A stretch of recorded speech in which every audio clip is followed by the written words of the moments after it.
I had a sleepless night. Last night I couldn't sleep at all. I was so scared. I don't know how many cigarettes I smoked. Do you know the TV show that brings to you the decision makers who determine and shape the country's policies and programs? Bottom Line is the show to watch. Well, join Asmi Uba as it brings to the table movers and shakers of society and policymakers whose decisions have direct impact on your lives. Bottom Line comes up every Thursday at 7 p.m. on Slbc TV, channel 31 with Asmi Uba. Bottom Line on Slbc TV, the program you can't afford to miss on Slbc TV, channel 31. Join me now. The show that touches every aspect of society as we leave no stone unturned.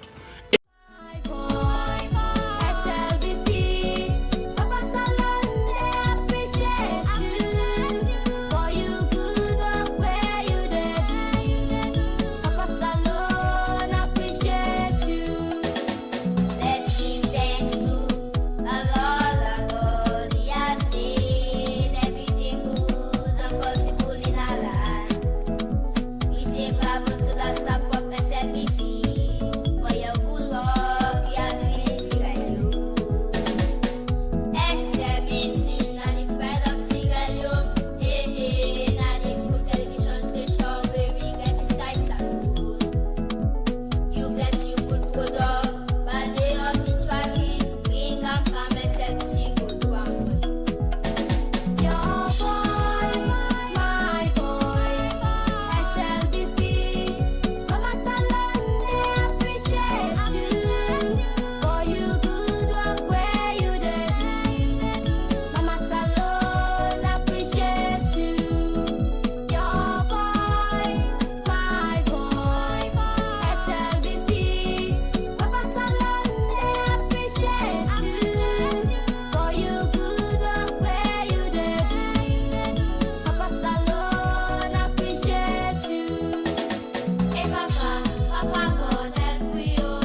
A place cannot produce poems. It can only not prevent them. And Freetown is good at that, for Freetown has its own sudden elegances. People are slow to leave it, quick to return. And there are others who come for a year or two and stay for a lifetime, sensing that they found a city that is in the world, yet sufficiently on the edge of it to have a different resonance. Let me tell you something about this city. All of us, we're all just passing through, and we've all been here forever. Those who came, those who stayed, those who never returned. Tides turn, seasons change. We've waited and we've watched. But we've always been here. We've always listened, because there is a different resonance here. It comes from the river, and the land, and the sky. It's our place, all of us. This city belongs to everyone. And you know when it's your time. And it's our time. Listen, we are Freetown.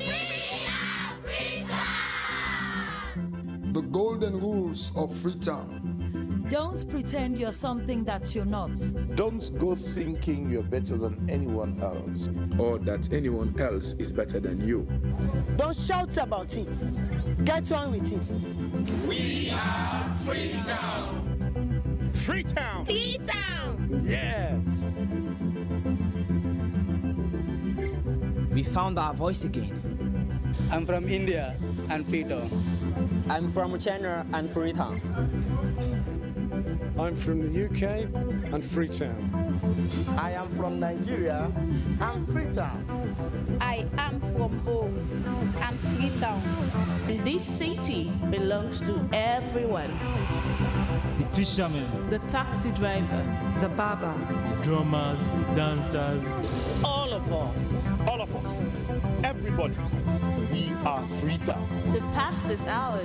The future is ours.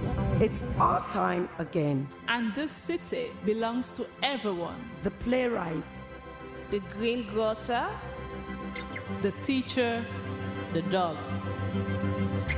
This space is ours. This light is ours. The beaches are ours. The rivers now we own. The roads are ours. The bridges now we own. We are Freetown. We are all visitors and we've all been here forever. We've got the mightiest river. And the biggest sky. And there's a resonance again. Freetown. Freetown. We are proud of this place. We love this city. And we want you to love it too. We are proud of this place. Na pass we all dey pass like stranger dem, but we all don't dare from them.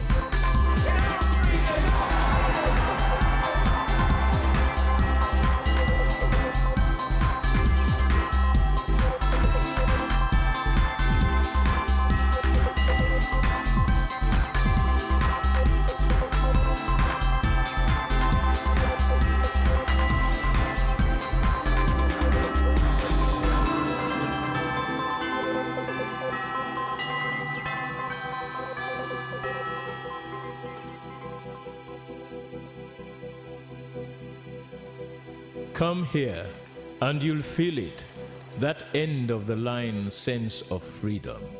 Say yes to Freetown. Say yes to freedom.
Good morning and welcome to News Hour. My name is Aminata Fofana. Coming up in this edition, Sierra Leone celebrates President Bio's new regional leadership role.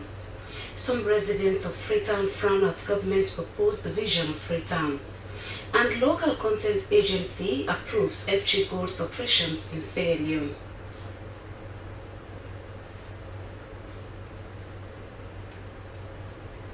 The stories and more in the next 1 hour. Stay with us.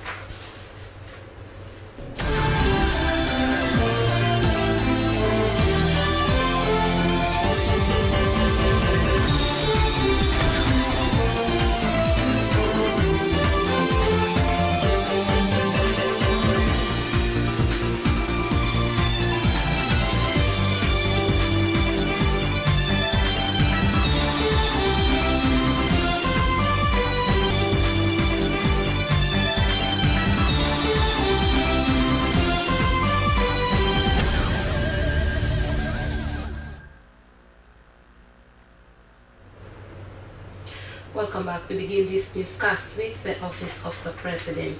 As President Julius Maada Bio is the new chairman of the ECOWAS Authority of Heads of State and Governments. He was elected during a high-level summit in Abuja, Nigeria on June 22nd, 2025, succeeding President Bola Ahmed Tinubu. Back home, the State Lodge in Freetown lit up with celebration. Party supporters, senior citizens, government officials, and community members gathered to honor the president's new regional role. Our status correspondent, Al-Masire, sends us more details. Rain poured heavily, but it didn't stop the celebrations at State Lodge. President Julius Maada Bio thanks Sierra Leoneans for standing by him and for showing him unity. He reminded them that his ECOWAS journey began long ago, working closely with fellow West African leaders. Quite a lot has gone on, ladies and gentlemen, and as a country, we should be proud of ourselves. I have always said, and at the risk of sounding like a broken record, let me say so again, we are great people in this country. All of what I have done so far are things that I promised I will do. There's nothing I have done that I did not promise. That is why, for me, why I appreciate you coming together to celebrate it and to say thank you. I see this as fulfilling a promise that I made to this country. Many said he doesn't know anything. He doesn't even have a degree. He doesn't have money. He cannot live. He cannot go out. Well, that is why I don't only live within Sierra Leone, I live outside of Sierra Leone. He urged party supporters to stay focused and support the party's future presidential candidates. So thank you all from the bottom of my heart. But for me, this was just an accomplishment of a promise I made that I will put Sierra Leone back on the map.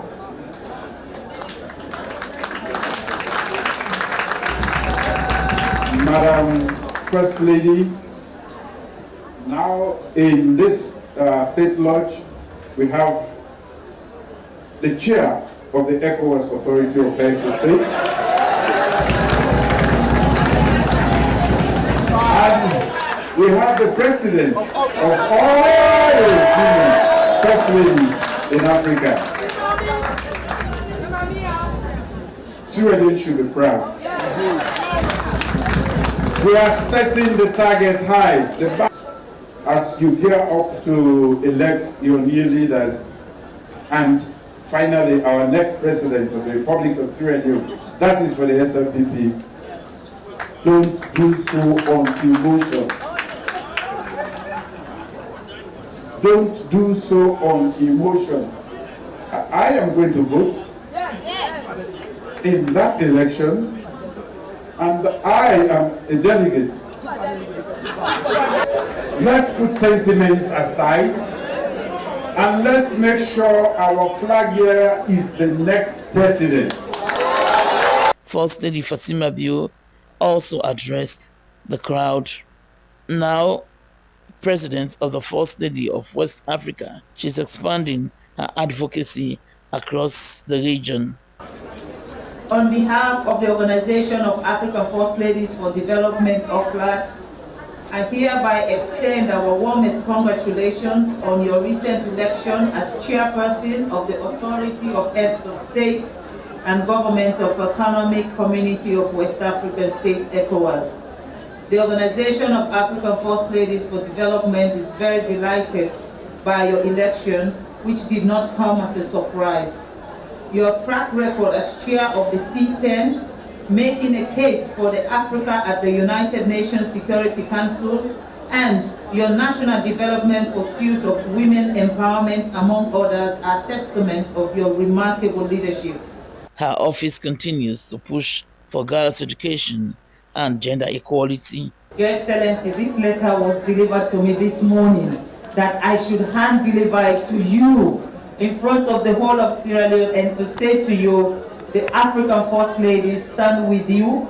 We are with you. We believe in you. We supported anything because you are just one of the African presidents who have actually championed issues that matters for Africa, not just your country, but the entire African continent. And we want to congratulate you. President Bio pledged to build on the work of his predecessors at ECOWAS and strengthen partnerships across the sub-region. For Slbc TV News, I in Freetown, I must be reporting from State Lodge.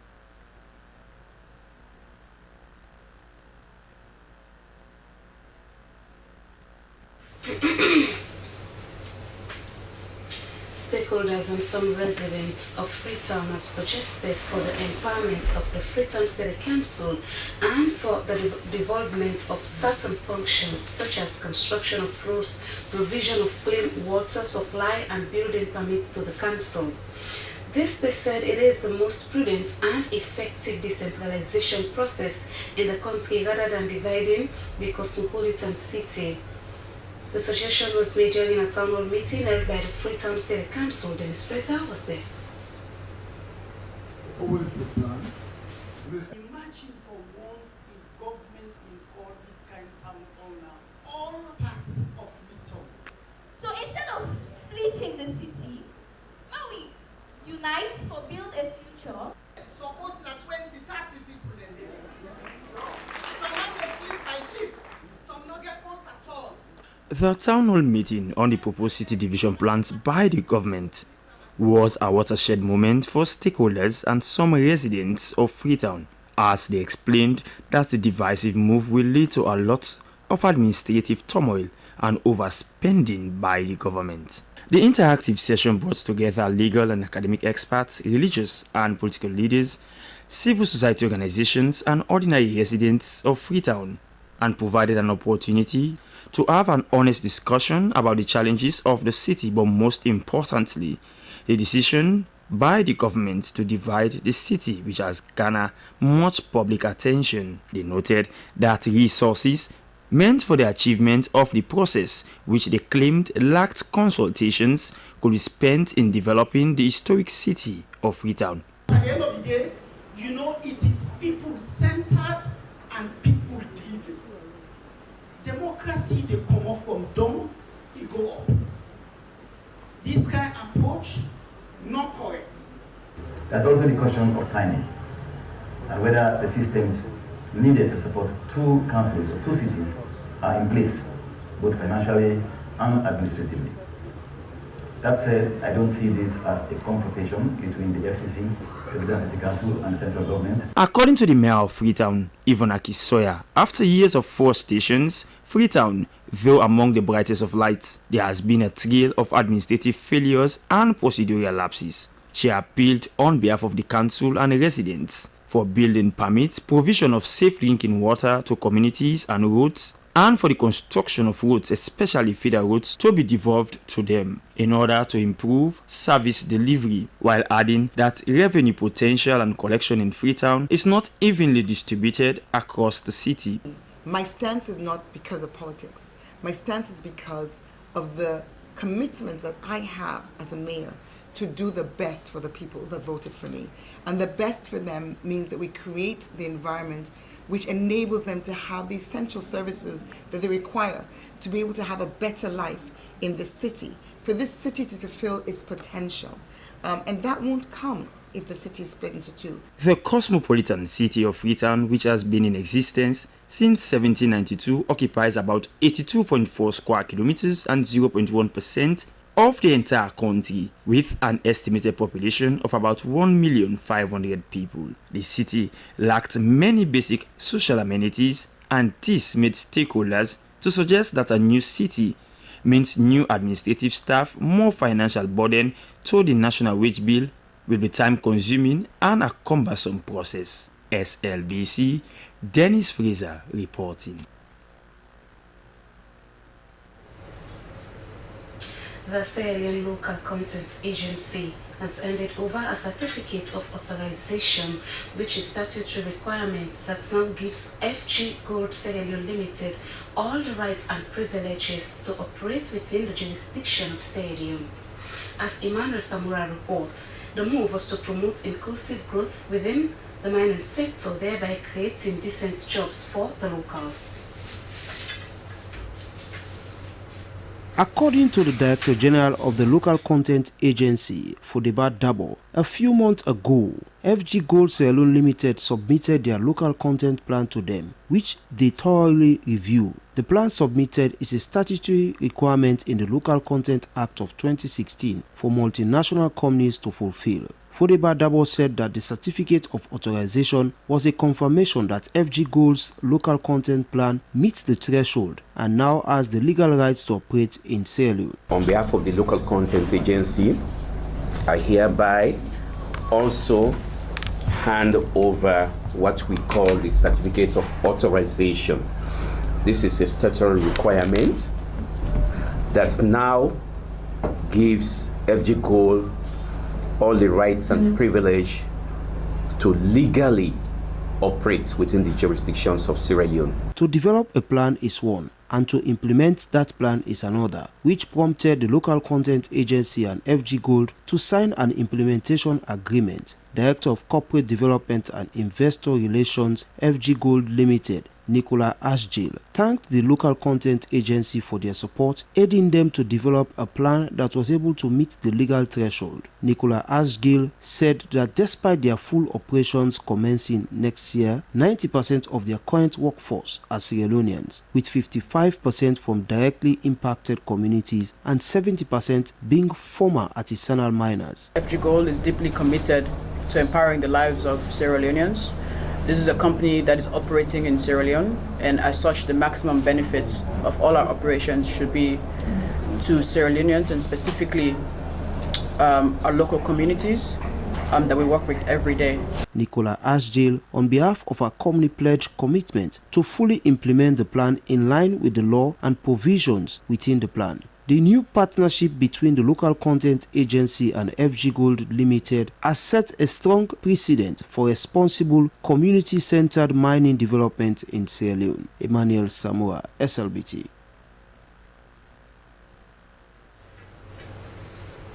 A stakeholder of the main opposition All People's Congress Party, Finda Diana Konomani, has taken a peace message to the people of Kono District. Diana Konomani, who is an indigene of Kono District, told her people that the APC party is the only political party that gives respect and recognition to people from Kono District.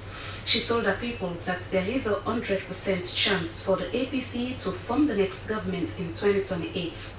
However, Diana Konomani said that it will be possible if they, as APC comrades, come together and work in unison. Finda Diana Konomani called on the women in Kono to join her and other women to meet with the party leadership in a bid for the party leadership to call Dr. Samura Kamara to have a peace dialogue.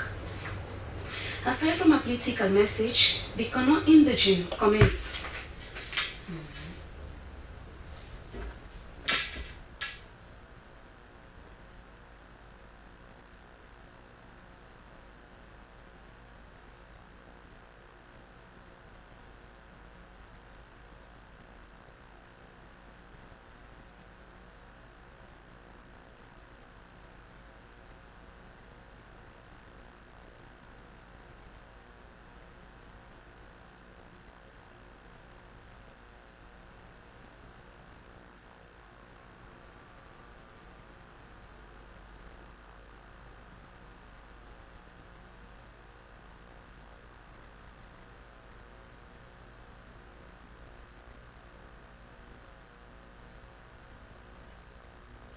Aside from her political message, the Kano indigene commented on the Koidu Holdings issue, where she said that the main thing that is stalling a sustainable solution to the said issue is anger.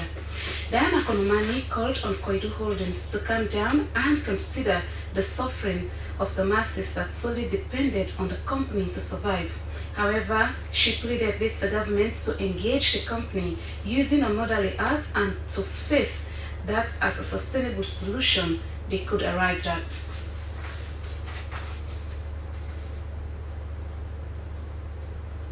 The All Political Parties Association has rejected 11 out of 8 tripartite recommendations, accepting 68 and recommended that one should be a national conversation. They made this disclosure when presenting a common position statement on the tripartite committee's recommendations for electoral reforms at the New Brookfield Hotel in Freetown. Abdul Kabir was there. The presentation follows a crucial 2-day retreat held on June 17th and 18th at the Galliness Hotel in Bo City, organized by APA under the theme Political Parties Joining Hands for a Better Sierra Leone. The retreat aimed to critically examine and build consensus on the tripartite recommendations. The political, economic, and social will of the people. And as a result of that, we are working in that direction.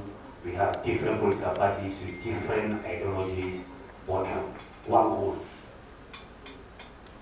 to build this country and for the interests of this nation, for the interests of our citizens. This is the main purpose of our political parties.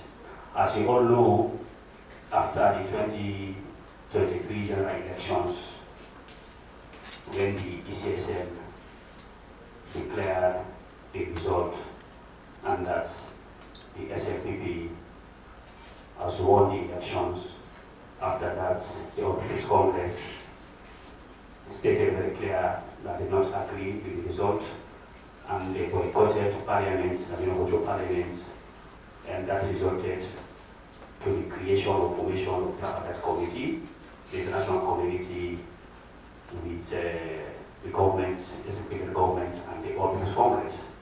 The rejected recommendations were based on criteria such as their potential to undermine the true spirit of certain provisions of the 1991 Constitutions, the Public Elections Act of 2022, and the Political Parties Regulation Act 2022. Specific concerns were raised about recommendations that could compromise democratic principles, shared values, independence, impartiality, and the neutrality of electoral management bodies, EMBs. The retreat adopted a common, interactive, participatory approach and methodology for the review of the 80 tripartite recommendations.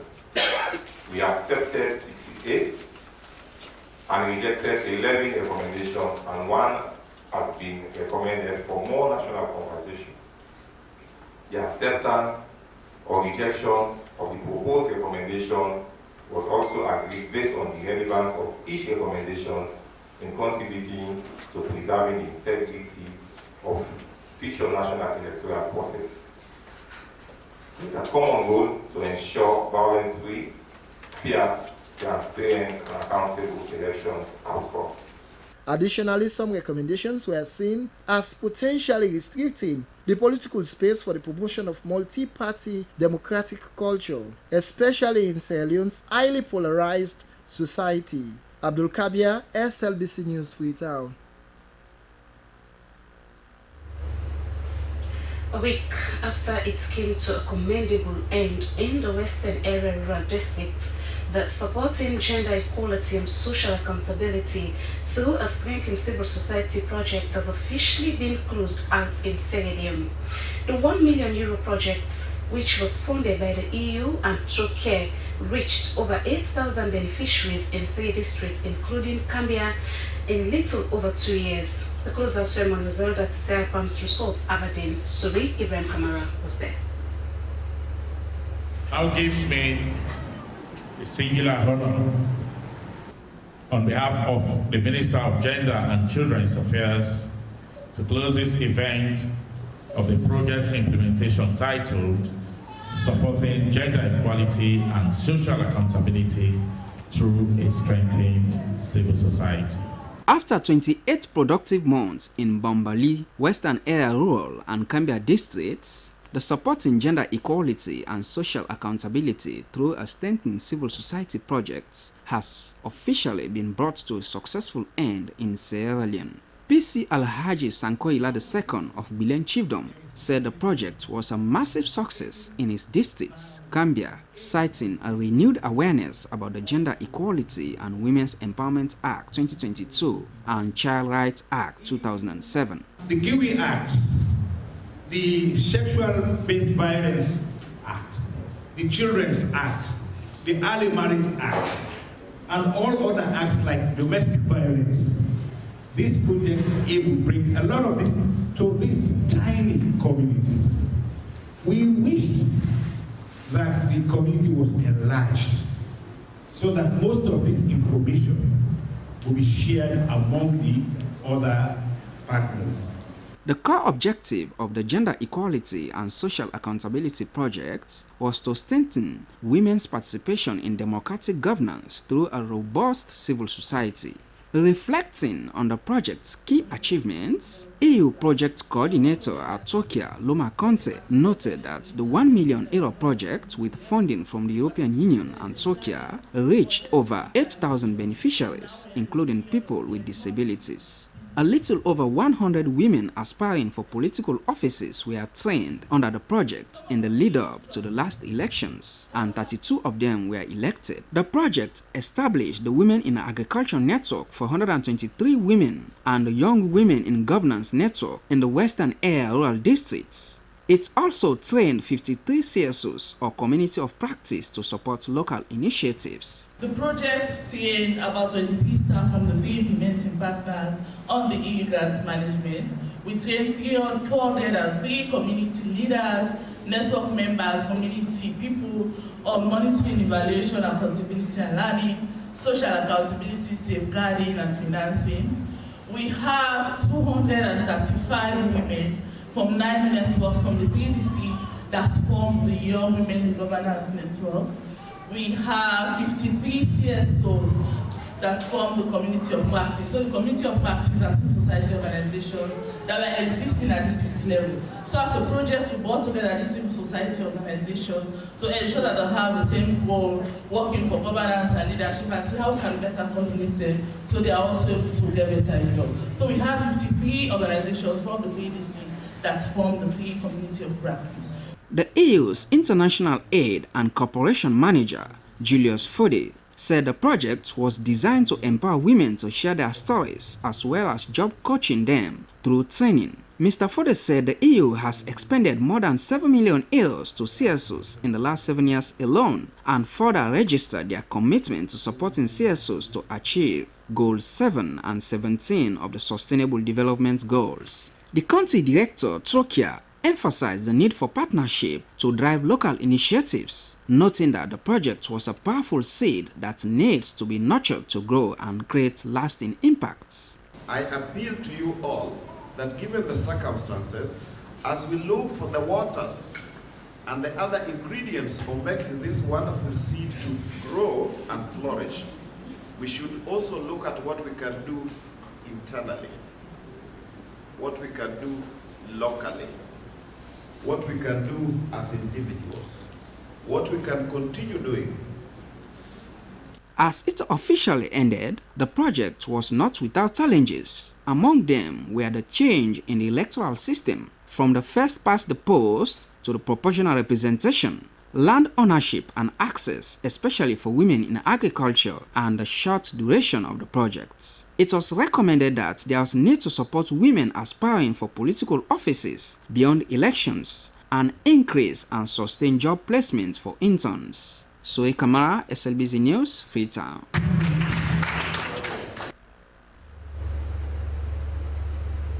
The General Authority 70 Africa West Church of Jesus Christ of Latter-day Saints Elder Alfred Kuyugu has announced during the 7th edition of the Strengthening Families Conference that the church, with the office of the First Lady, would construct a 54-bed safe house for victims of sexual gender-based violence.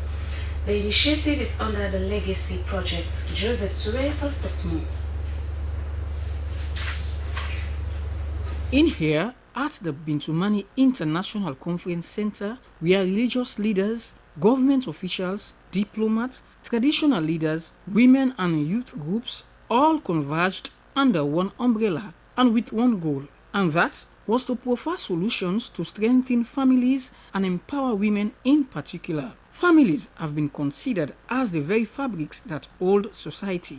The leaders present said it was needful for the rest of society to work in solidarity to make better homes that would build stronger communities. President Inter-Religious Council Sierra Leone, Archbishop Edward Tambachal said, as a religious body, they were deeply concerned about the well-being of families, which for them were the building blocks of society. He also said, good marriages were key to strengthening families and community as well. He appealed for families to introduce sex education, talk about gender issues, adopt systems on the use of social media for their children, and for governments to review the salaries of family members in the civil and public service so they could provide adequately for their dependents. The second Council of West Africa Church of Jesus Christ of Latter-day Saints, Elder Isaac Morrison, centered his address on women's empowerment and its benefits to the nation. He said enabling women was not about individuals' recognition, but about transforming systems where their contributions were valued, encouraged, and sought after. To nurture in these powerful ways, women must be nourished themselves through education, opportunity, faith, and support. We often hear the slogan or the saying, quote, when you educate a woman, you educate a generation, close quote. Crowning it, the First Lady of the Republic of Sierra Leone, Fatima Madabio, expressed passion for women and girls' empowerment and protection. She said the real sustainable change would not begin in institutions or systems alone, but in the home, in families, and in the daily lives of women and children whose strength shapes the soul of society. Empowering women, the ripple effect of that. When we talk about empowering women, we are not simply advocating for equality. We are investing in the progress. Because when women are empowered, when they are educated, included, and economically supported, they uplift entire families. They raise healthier children, support stronger households, and derive local economy forward. The conference was part of the Church of Jesus Christ of Latter-day Saints moves to effect change in society amid their several contributions to meet the spiritual, social, and moral needs of society. SLBC, Joseph Touré reporting.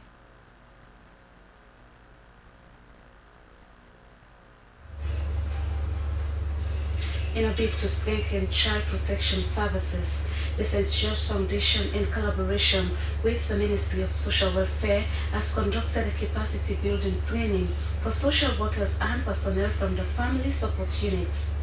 The training focused on enhancing documentation and case management practices for vulnerable children under their care. Esther Nene Kamara reports. The workshop held at the St. George's Foundation and the Ministry of Social Welfare at Jabex Old Tombo brought together social workers and personnel from the Family Support Unit FSU in the Western Area Rural District. The training focused on equipping participants with the necessary skills and knowledge to effectively document and manage cases involving vulnerable children under their care. Facilitators said the initiative was designed to enhance the accuracy, efficiency, and consistency of data collection and reporting, which are essential in providing appropriate support and intervention from different categories of children passing through the institution. Outcomes is to enable these ICCs, these FSUs, and these social workers to be able to use the C1 forms up to C6 forms, C1 to C6 forms adequately, and also to have adequate knowledge on child protections. This will be inform them how to able to communicate child abuse and also other forms of abuse around child protection issues. The sessions also highlighted the importance of proper case management and the importance of effective communication with children as a tool to ensure accountability, follow-ups, and improved service delivery for at-risk children. Participants welcomed the training, describing it as timely and relevant to their day-to-day operations. They expressed optimism that the knowledge gained will enhance their work in protecting children and advocating for their rights. And this training, it was able to make me know that at any time, whenever a matter is being reported in our station, we make sure that we do proper investigation. I learned personally that whenever a case is reported, we have to ensure that we register those cases. So it is a very good thing that we have learned something new today in order to implement in our station. A highlight of the event was the official handing over of the case management files given to representatives from each police division in Ward C. For SLBC News, Estanine Kamara reporting. You're watching News live from the Sierra Leone Broadcasting Corporation in Freetown. We continue with more stories. The Minister of Gender and Children's Affairs has called on stakeholders for a multifaceted approach in creating an enabling environment for the girl child in Sierra Leone.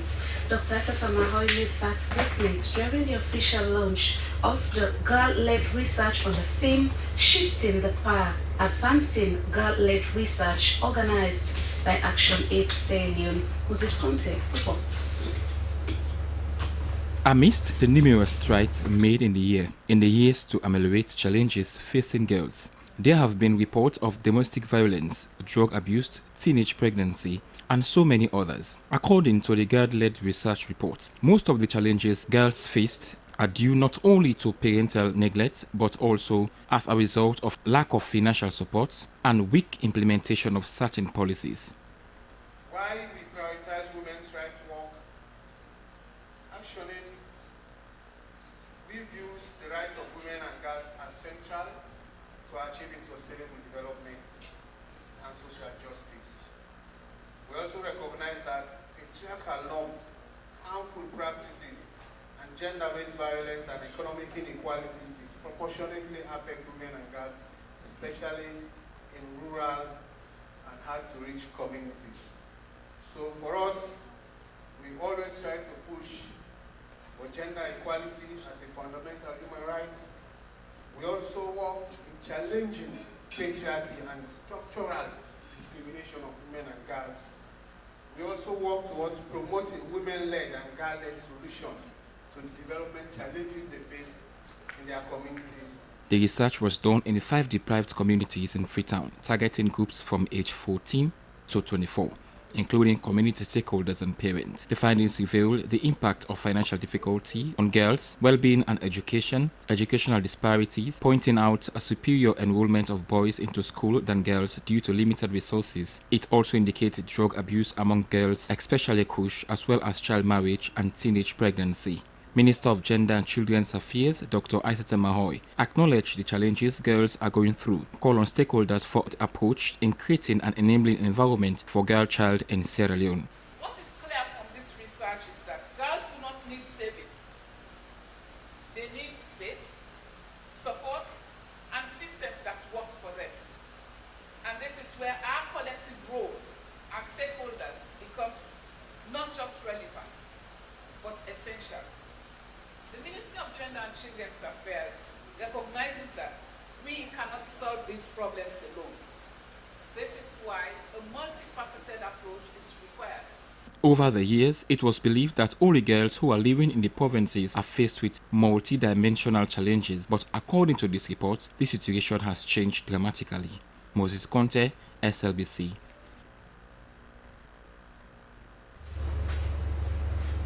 Well, it's now time for the international news.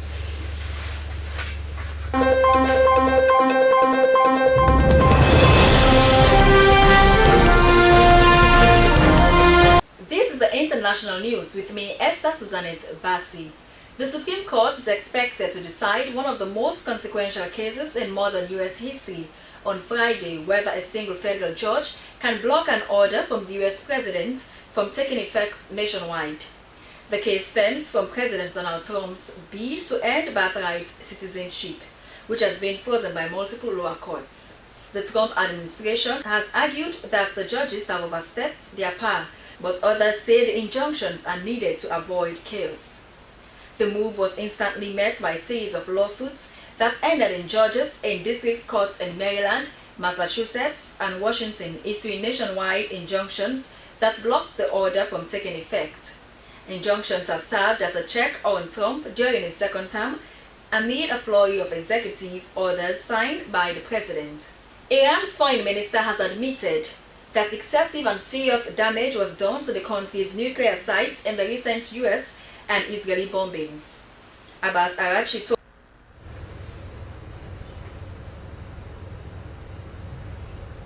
Well, from the international news, we move over to our business updates.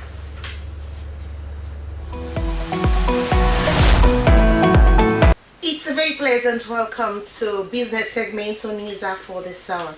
Remember, the Business Segment on Newsa brings you stories of business, trade and the economy and its contribution to national development. In this edition, EcoBank Sierra Leone Limited has unveiled the Enhance Elevate program aiming to bolster support for women-led businesses across the country. The event at the New Brookfield Hotel brought together key stakeholders including governments, business leaders and representatives from women's organizations to celebrate the significant advancement in women's economic empowerment. The Enhanced Elevate program offers a suite of benefits including increased access to finance, unsecured loans with competitive interest rates and reduced collateral requirements. Jonathan Turner has more. The Enhanced Elevate program offers a suite of benefits including increased access to finance, unsecured loans with competitive interest rates and reduced collateral requirements, capacity building and training, knowledge sharing, webinars and leadership development initiatives to enhance business and leadership skills. Drusilla Coker, head of local corporates and SMEs at EcoBank Sierra Leone, presented the Elevate value proposition, highlighting the program's tailored financial and non-financial solutions designed to address the unique challenges faced by women entrepreneurs. She emphasized the bank's commitment to fostering an inclusive financial ecosystem that enables women to strive in their business endeavors. In collateral-free loans, so up to the risk appetite of the bank, we can give you a loan without asking for any tangible collateral, because we know that women find it difficult to have access to legal mortgage, to landed property, to a lot of the collateral that we ask for as banks. So we offer our women businesses collateral-free loans.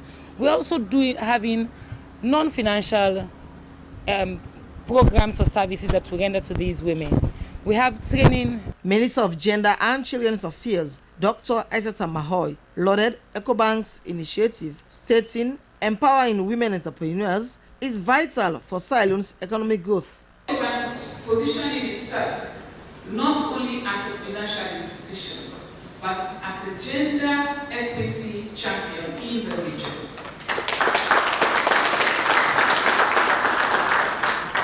This is the kind of private sector leadership that we need. Leadership that recognizes that investing in women is not only a moral imperative, but an economic advantage. As I conclude, I want to leave you with a personal reflection. I grew up watching my mother run a small roadside food business. Market Women Association President Haja Maribob Kande expressed optimism about the program's impact, noting that the initiative provides much-needed support to market women, enable them to expand their businesses and improve their livelihoods. And I know records, I formalize my business, you know, some of us who can have the capacity to formalize your business. When we formalize this, bam, I am friends. Anywhere I go, you access product to your business. I'm also grateful for that we don't have compensation. because they're not working for government, we are business people. Your compensation is your children. The launch of the Enhanced Elevate program in Salon aligns with EcoBank's broader strategy to promote gender equality and financial inclusion across Africa. Thanks to Jonathan Turner for that report. But that's how we round things up on business segment of News for this hour. Thank you so much for watching and goodbye.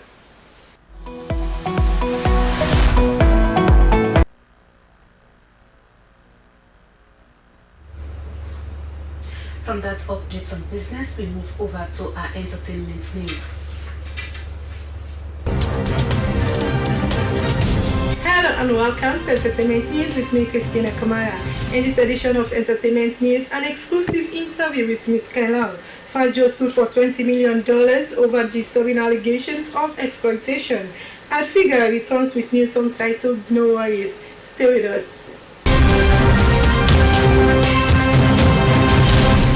Now, in an exclusive interview with Janet Zaiza, commonly known as Miss Salon, during the Miss Salon 2025, shared a passion for advocacy and journalism, emphasizing her commitment to giving a voice to the unheard and addressing stigmatized issues. She shared her experience of representing 16 chiefdoms in the Miss Salon competition and her appreciation for the people of Salon. She further highlighted her plans, which will focus on her advocacy organization that empowers women and girls through capacity building and mentorship. It has been overwhelming representing my district, which is Salon, on the Miss Sierra Leone platform. It has been a moment of fulfillment, carrying 16 chiefdoms on my head to represent at a national platform. After I competed on the past Miss Sierra Leone representing the district, it's like going back home to say thank you to the people of Salon for giving me the opportunity to represent them on a national platform. Ms. Salon also aims to pursue international pageants while continuing her studies and media career. She encouraged young women to believe in their dreams and break stereotypes about pageantry, believe in themselves and pursue their dreams. Your dreams are valid. Your only limitation is yourself. You have the full potential to be whoever you want to be. It only takes your determination, because if you have a dream, you have to believe in that dream first before the people around you will believe in your dream. But if you're doubting yourself, then other people around you will also doubt you. That was a great interview with Janet. And now to music. In an exciting turn of events for music fans, Figure, the artist behind the groundbreaking hit This Compire So, is back in the spotlight with a brand new song titled No Worries. Known for its contagious energy and catchy lyrics, Figure took a step back from the limelight for a while, leading to various speculations about his time away. However, it seems the wait is finally over. He recently dropped a teaser for his music video and it was already generated a bell across social media platforms.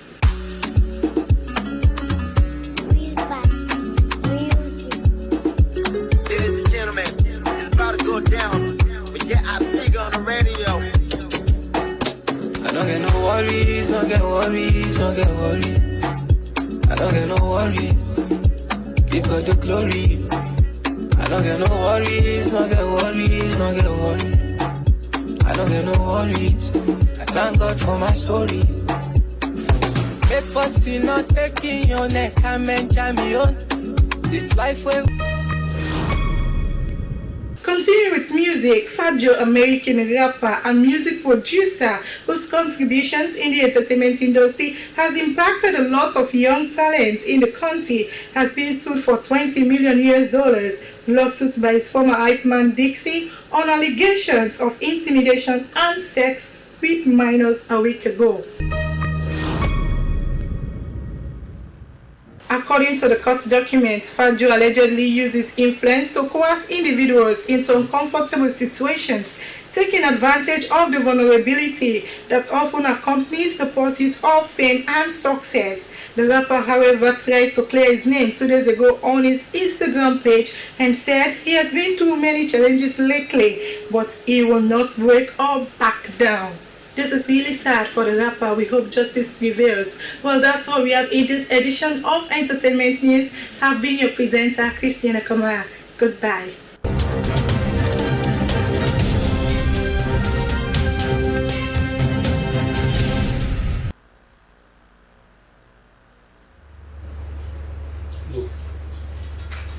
From the Entertainment News, it's now time for our latest update in sports.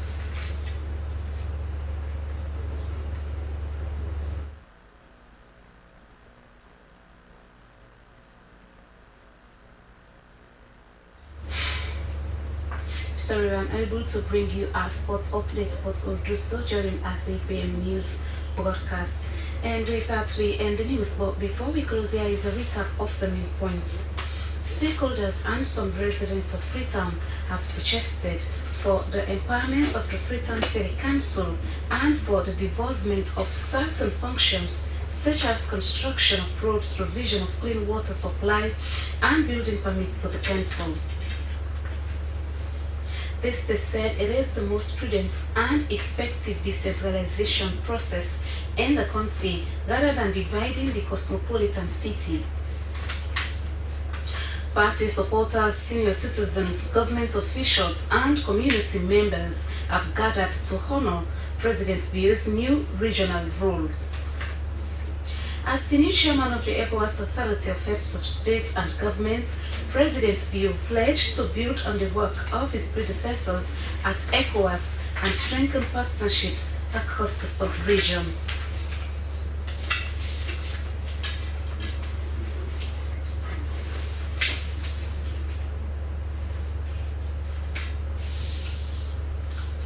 And the Sierra Leone Local Content Agency has handed over certificates of authorization, which is a statutory requirement that now gives FG Gold Sierra Leone Limited all the rights and privileges to operate within the jurisdiction of Sierra Leone.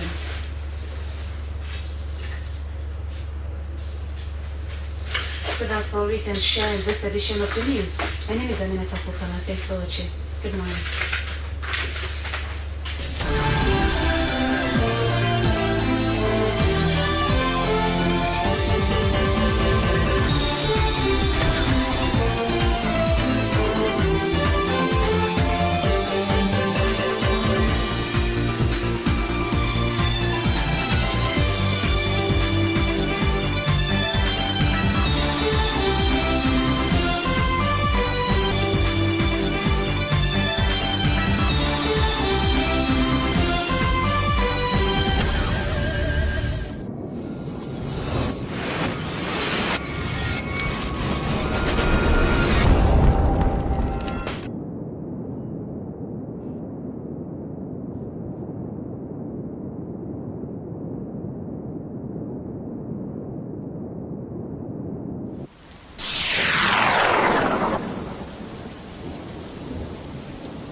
Here's how to send money overseas using AfriMoney and BNB. Dial *161#. Select option 1. Go to option 6 for overseas money.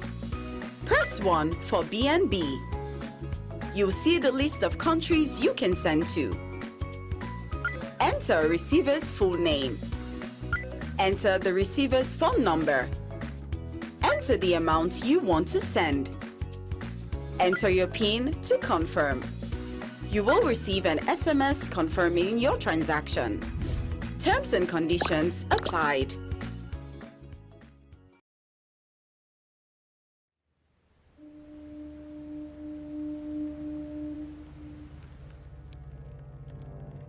A place cannot produce poems. It can only not prevent them. And Freetown is good at that, for Freetown has its own sudden elegances. People are slow to leave it, quick to return.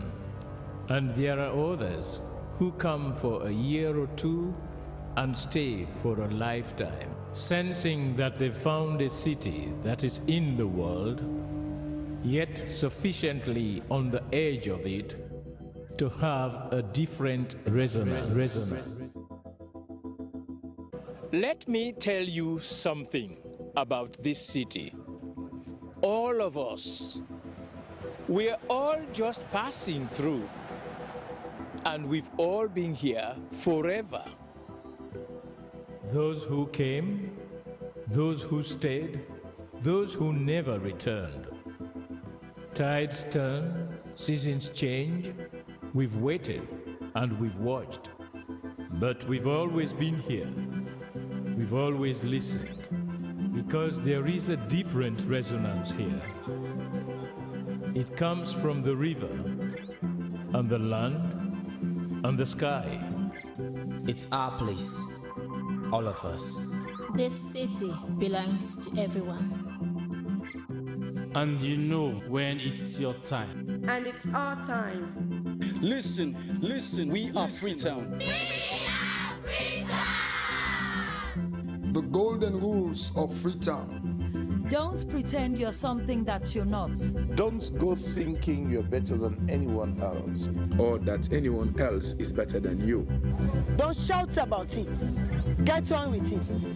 We are Freetown. Freetown. Freetown. Yeah. We found our voice again. I'm from India and Freetown. I'm from China and Freetown. I'm from the UK and Freetown. I am from Nigeria and Freetown. I am from home and Freetown. This city belongs to everyone. The fishermen, the taxi driver, the barber, the drummers, the dancers.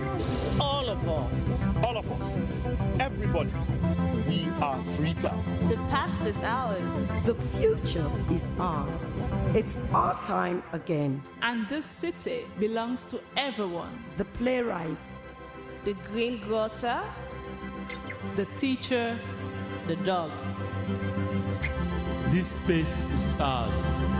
This light is ours. The beaches are ours. The rivers now we own. The roads are ours. The bridges now we own. We are Freetown. We are all visitors and we've all been here forever. We've got the mightiest river. And the biggest sky. And there's a resonance again. Freetown. Freetown. We are proud of this place. We love this city. And we want you to love it too. We are proud of this place. Na pass we all dey pass like stranger dem, but we all don't dare from them.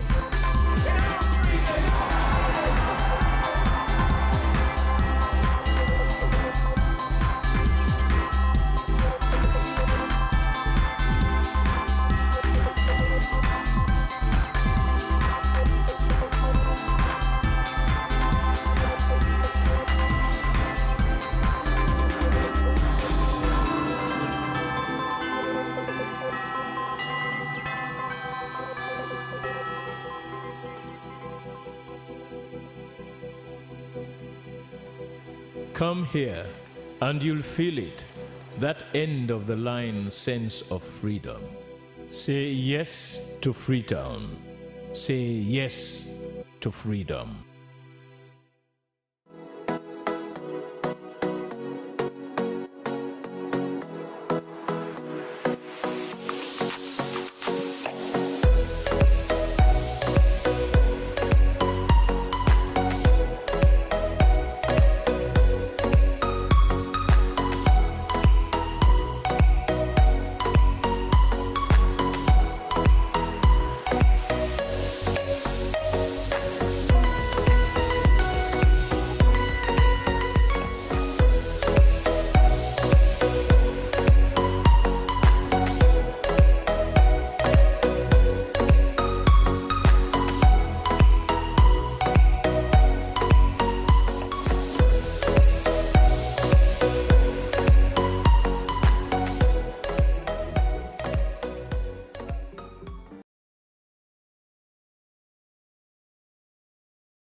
the water side.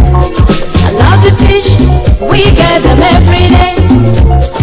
Benjamin, around the water side. Love the fish, we get them every day.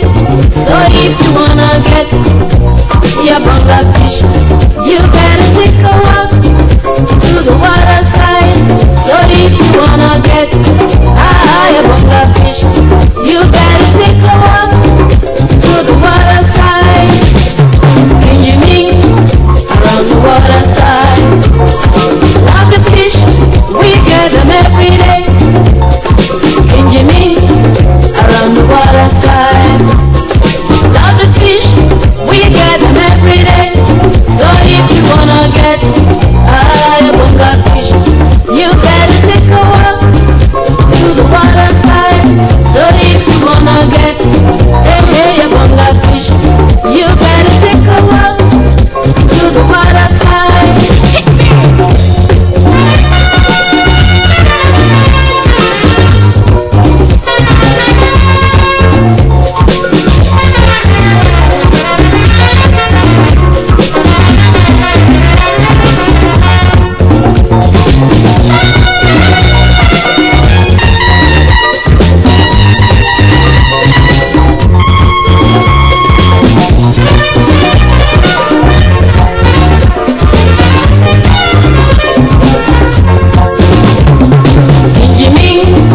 Around the water side. Love the fish, we get them every day. Benjamin, around the water side. Love the fish, we get them every day. So if you wanna get your bunga fish, you better take a walk to the water side. So if you wanna get your bunga fish, you better take a walk to the water side.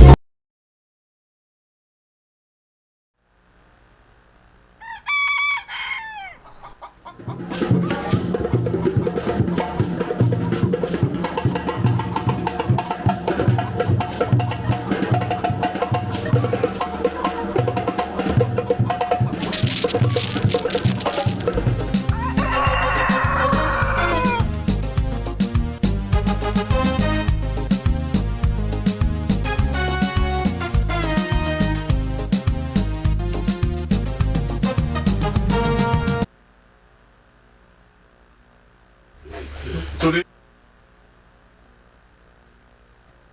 of June 2025, and it is a pleasant morning and a warm welcome to your program Good Morning Sierra Leone, the program that always starts your day.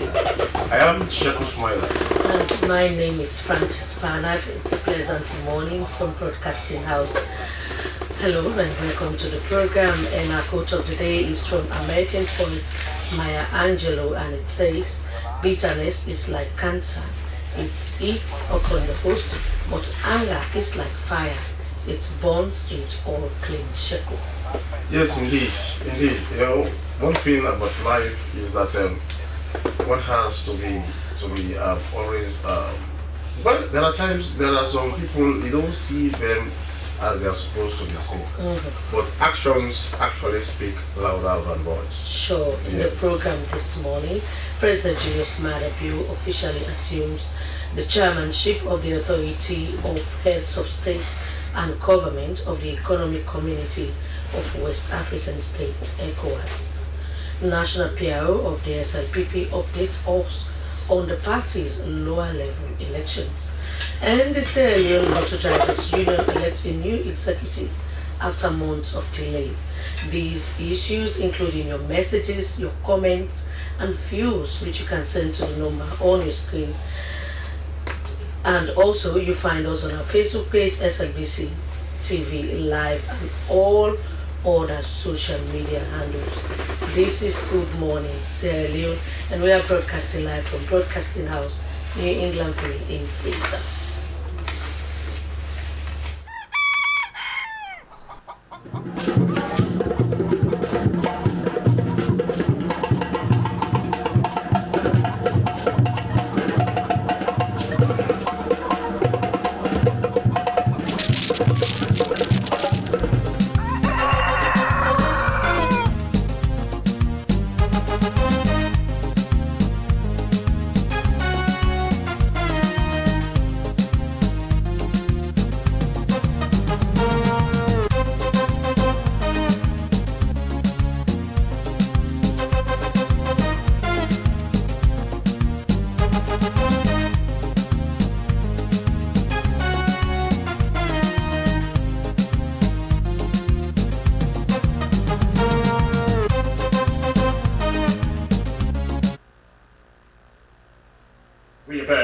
the program you're still watching is Good Morning Sierra Leone, live from a broadcasting house, New Englandville in Freetown.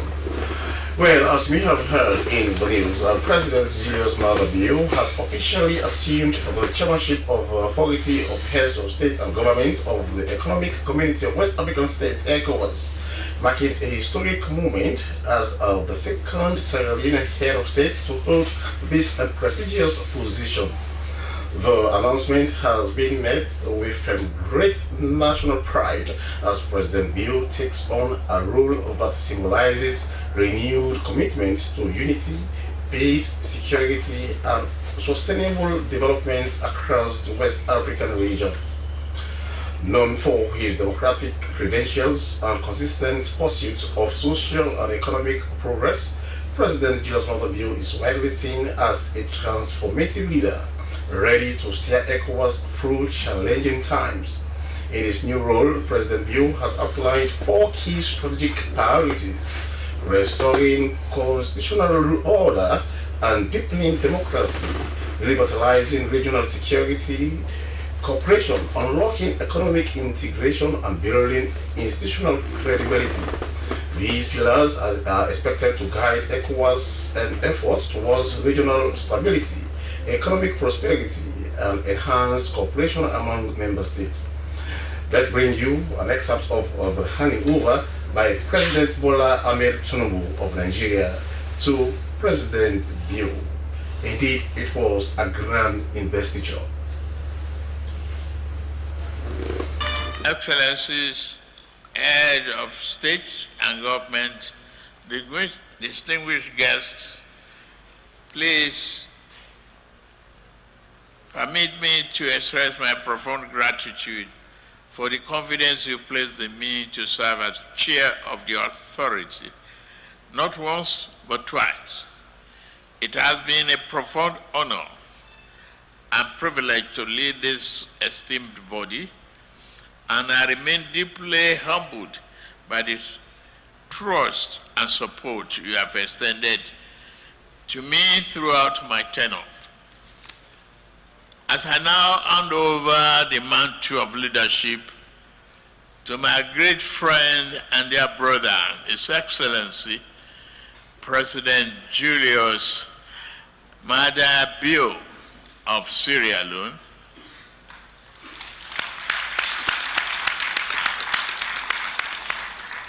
the new chairman of ECOWAS Authority, Head of States and Government, I do so with a deep sense of fulfillment and optimism for the future of West Africa.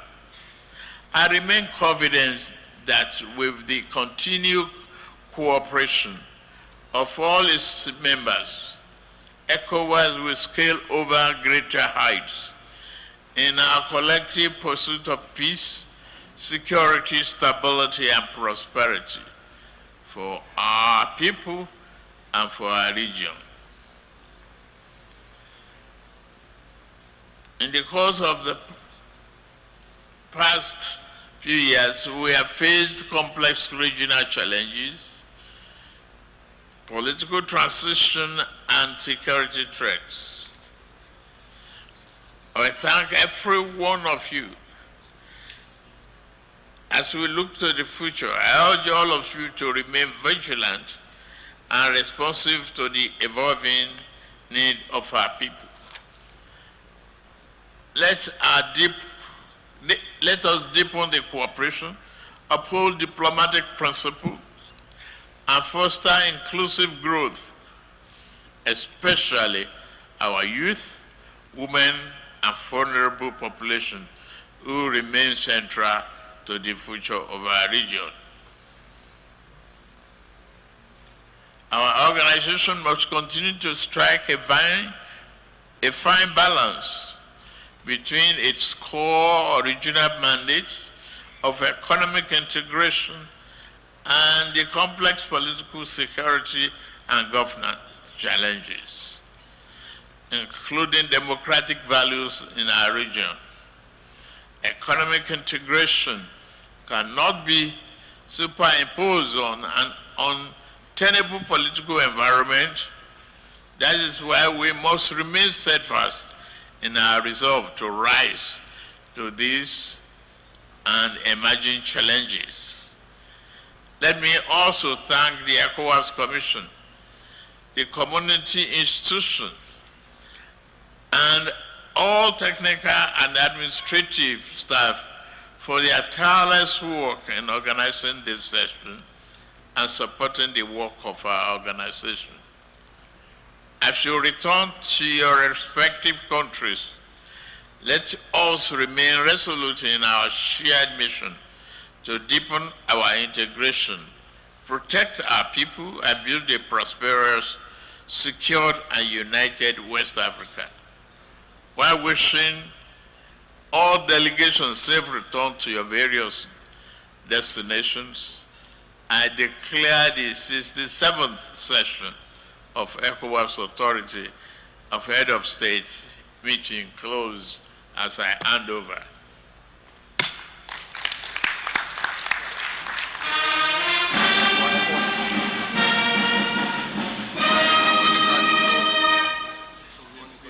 We shall now invite the incoming chair of the authority and the outgoing chair of the authority. The emblem of the authority of heads of state and government will be handed over to the new chair of the ECOWAS Authority of Heads of State and Government. A round of applause, please.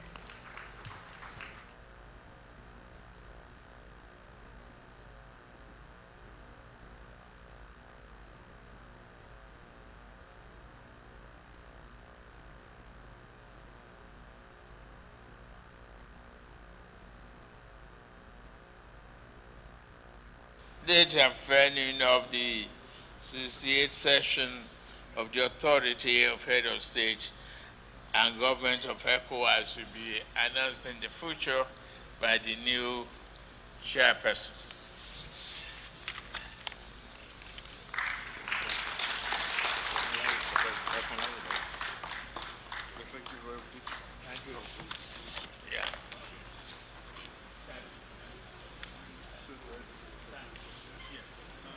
Sit down.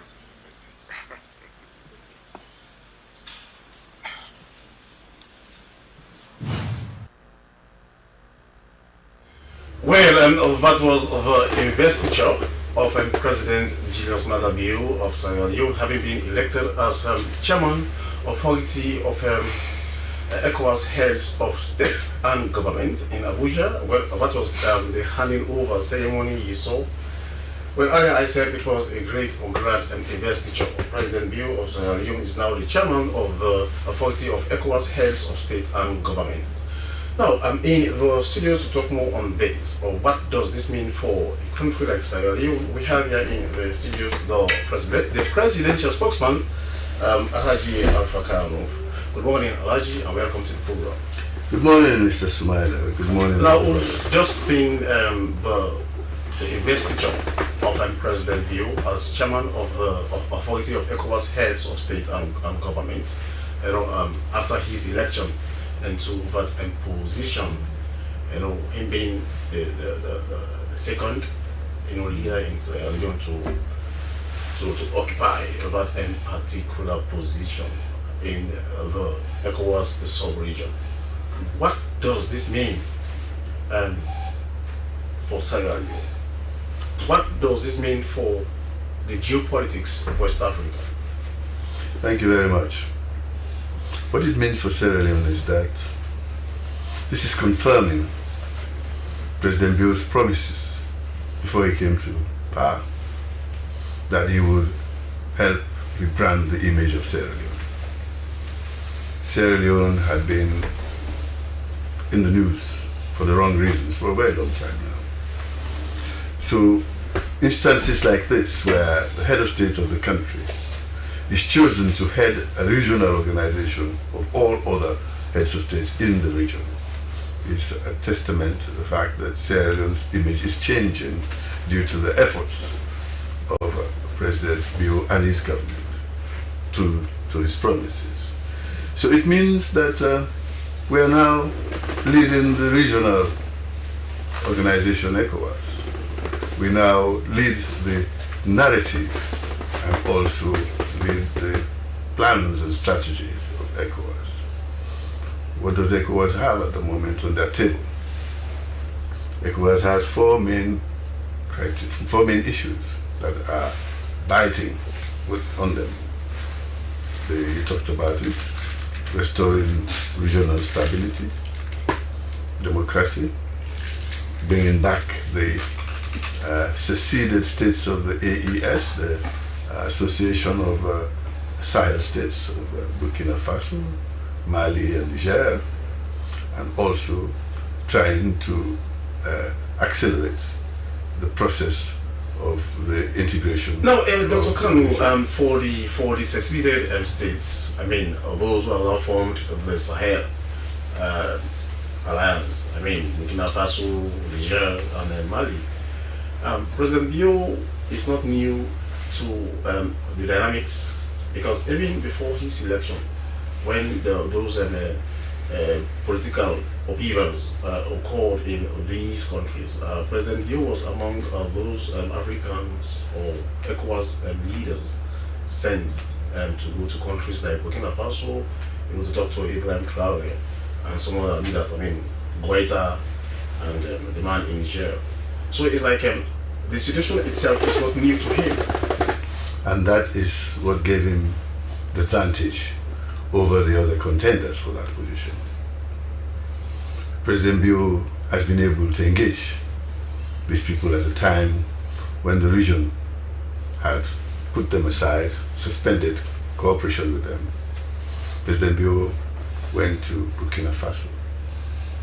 President Bio went to Mali, when Mali had taken hostage about 40 Ivorians who had gone there to see if they could intervene in the process of returning the government to democratic means. They were held hostage, and the President Assimi Goïta refused to release them, in spite of all the interventions of various authorities within the region. But President Bio went there. He was able to engage President Goïta. I went with him. I was worried that we would fall in the same field to get there. They might just decide to hold us hostage. But skillfully we went there, had lunch. While we were having lunch, the CDS was with us. The President CDS traveled with us that day. President Bio spent hours in close session with just the two of them, President Assimi Goïta and President Bio. They had lunch together. They sat there for nearly 2 hours. When they came out, they were both smiling. So on the way to the airport, I asked the President, I said, how did it go? He said, it was a successful trip and all that. But then, when we came home, it was not too long before the Ivorians were released. So it already shows that President Bio has that advantage. What is his advantage? These are young military people who have taken power. They were soldiers. The complaint of Mali was that the war was not doing the right thing. The government then was not doing much, which was the reason why the NPRC came to power in Sierra Leone. They said that government was negligent of what was happening in the war front. They took over. President Bio was one of those. He also became leader as a soldier, but he was able to transition from that leadership to handing over to the democratically elected government.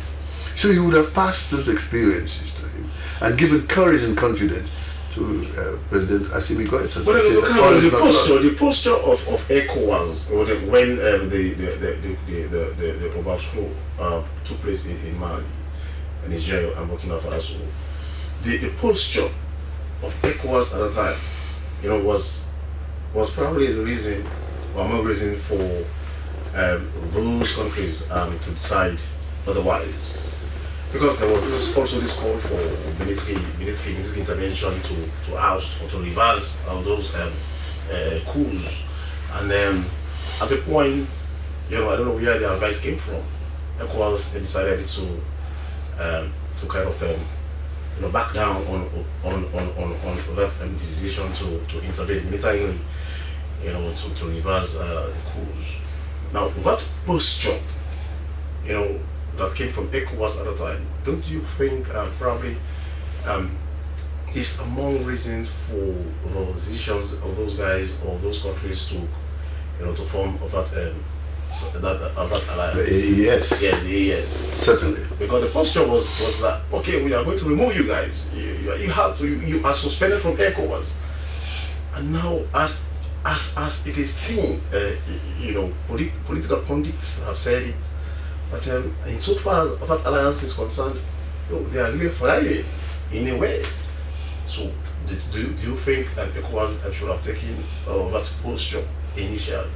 But they took it already, and that has given us that fallout. You see, my colleague here, Captain Lima, is a soldier. He knows that it is not easy to make a decision to go to war with anybody, especially with somebody, a country within your own sub-region.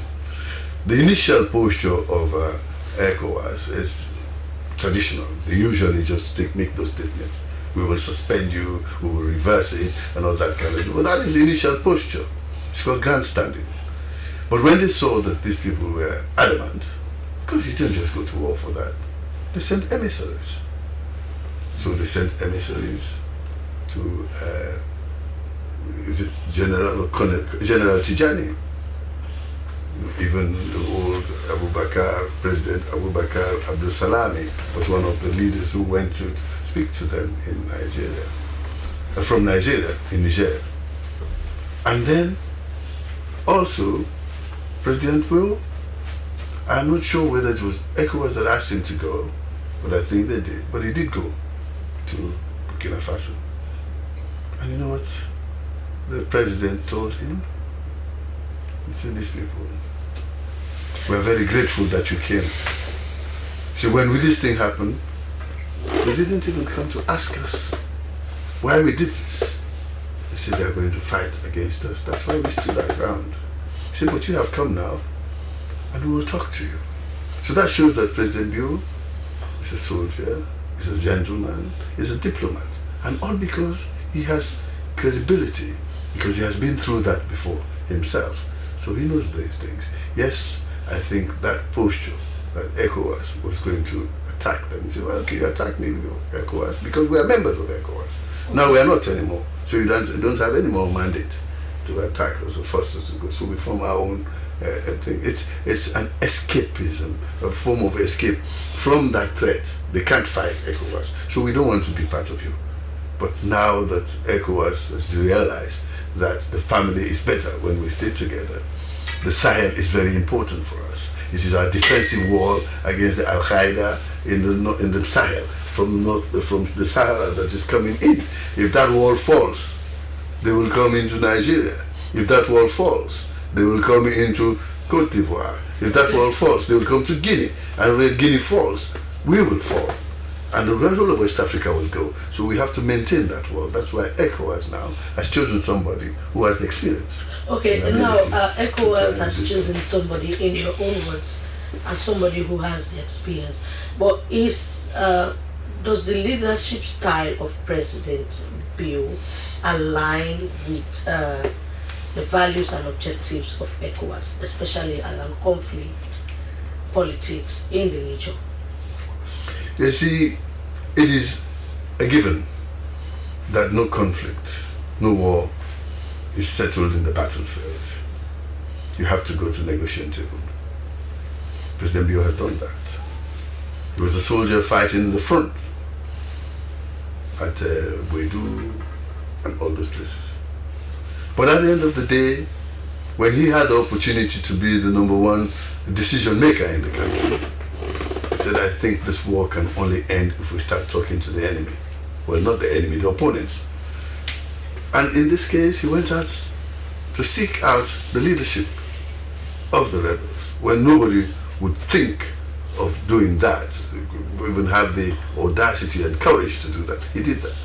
He went out, sought out Furisanko, brought him into the open, and they discussed. And we all know now what happened after that.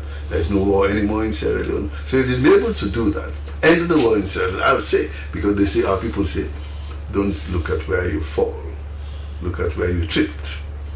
We tripped when President Bio first went to bring police and court out. Everything else that followed is a derivative of his action. You know, the Lome conventions and all that kind of thing. He made it possible. And because he made that possible, ECOWAS realizes that. But they also see that he's a man who has the democracy as a tenet embedded in him. He handed over power when he had all the opportunity to keep it. He was young, he had soldiers and all that. Within 3 months, he handed over to civilians. So this is a man who would encourage and engender democratic tenets in West Africa, so they need that. And he has handed over so he can also talk to these people. He did the same with President Mamadi Doumbouya of Guinea. He was the first, after ECOWAS had suspended Guinea, he went there. He said, if your neighbor's house is burning, you don't only throw water on yours, you go and help him put out the fire.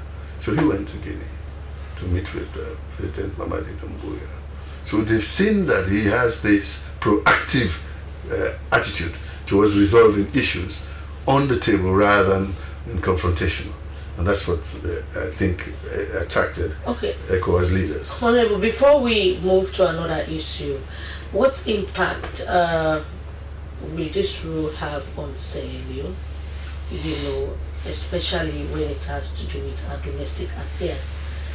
And will it distract from the national priorities in order for us to boost the other ECOWAS countries? No, it will not distract from our national priorities.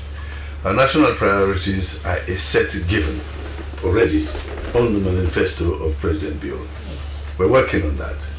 He has lieutenants who are running various sectors of those. Those are going on.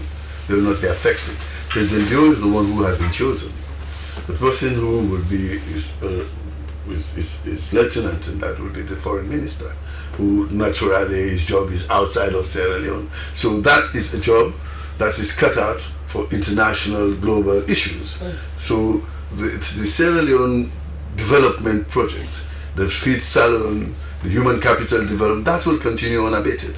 It will not be affected by that. But what it has done for Sierra Leone is that it has brought Sierra Leone once more into the limelight.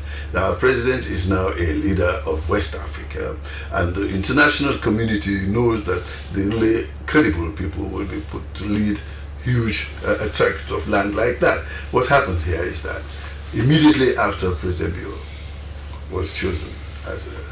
All right. Please let me give you this. You must hear this. When he was chosen as a leader, that same evening, he received an invitation from the Vaccine Alliance to meet them and be the guest speaker in a summit that Monday in Brussels, the EU.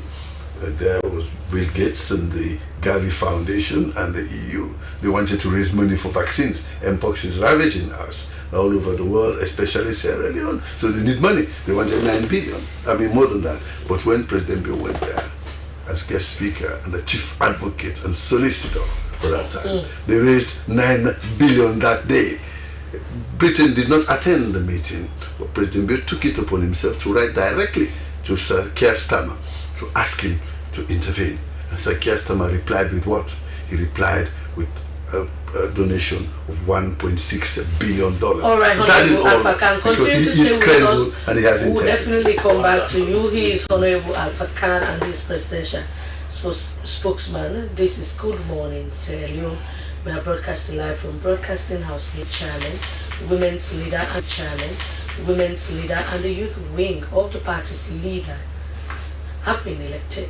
Although at the beginning there were reports of violence, but the PPRC intervened and most disputes were resolved.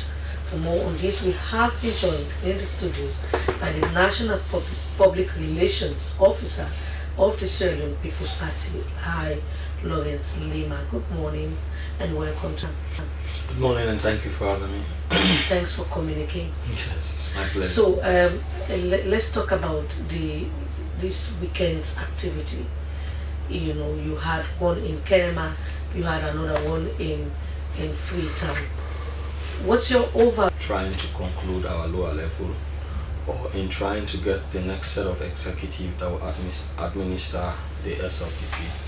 and we've been able to accomplish that. The Constitution of the Sierra Leone People's Party, which is framed in line with Section 35, subsection 2 of the National Constitution, that requires 35, subsection 2 of the National Constitution, that requires political party to be democratic. We have been engaged in an exercise of electing our executive from the least level to the top level within the specified period of time, which is 3 years. Where those 3 years mandates expires without the opportunities to elect another leader, we normally come back to NEC, which is the second, engaging over time in doing. And today we have the next NEC meeting where the delegates so far will be presented to NEC. Previously we had an issue with the Ali Bangura, which actually took the party to court on issues of publications of delegate lists, so that aspirants should be able to know the names and identification of delegates that they should be able to campaign to. So in the ruling of the Supreme Court, the party was instructed to be publishing delegate list for a number of days that will require contestants. Okay, so is it true that as people conducting that, who conducted that elections, were you bullied at any point? Myself? Well, the whole, I'm talking about the whole team that went there to conduct the elections. Bullied by who? No, we are not bullied. Okay. We are not bullied. Were you given the free hands to do Certainly, because regulations guiding the conduct of the elections for women's councils, and that responsibility by the Constitution is placed in the national chairman, and so he delegated that responsibility to us. That is Article 14(5) of the Constitution makes provisions for that. So he delegated that responsibility to us, and we went there. We were able to conduct a successful elections in Kenema, where the women elected their leader in the person of Madam Hawafure, who was elected in a very fair and transparent democratic process or elections that we conducted in Kenema. Okay. And her deputy in the person of Haja Fatmata Kamara. So they had an overwhelming victory without any issue or iota of doubt. All right, let's go to the young generation. You had one in Bo, and you came back to Freetown to lead with it, and the results this time around is a bit different from what happened in Bo. What happened? Why do you have to go to redo that election? Well, from what I have assessed, there were probably administrative breaches or oversights or security oversight, because the process actually went on so far the stage of sorting out ballot casts by delegates. In the process of sorting out the ballots, there was skirmishes or a commotion that disrupted the process, and for which either ballot papers were missing. So because of that, there was a leadership direction that the election should be there, which actually led us to reconduct the elections. I am sure they must have gone through the drawing board, they must have been spoken to, and by the leadership they must have been reminded of the rules and regulations, and SLPP is a disciplined party. You want to lead, you have to conform with the rules and dictates of what defines the SLPP.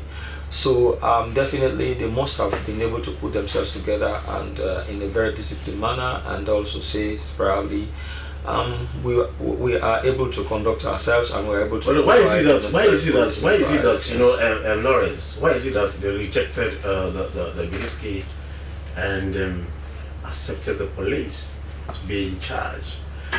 Because that particular event was covered yesterday live by the Slbc, and the terrain, the security, you know, arrangements around the perimeter of that headquarters, and it was that I cannot say it was perfect, but it was okay in a way. You know, there was civility. You know, you saw calm. You saw you know, Africa is this scrambling because tensions. Now those who are behind the scene, you know,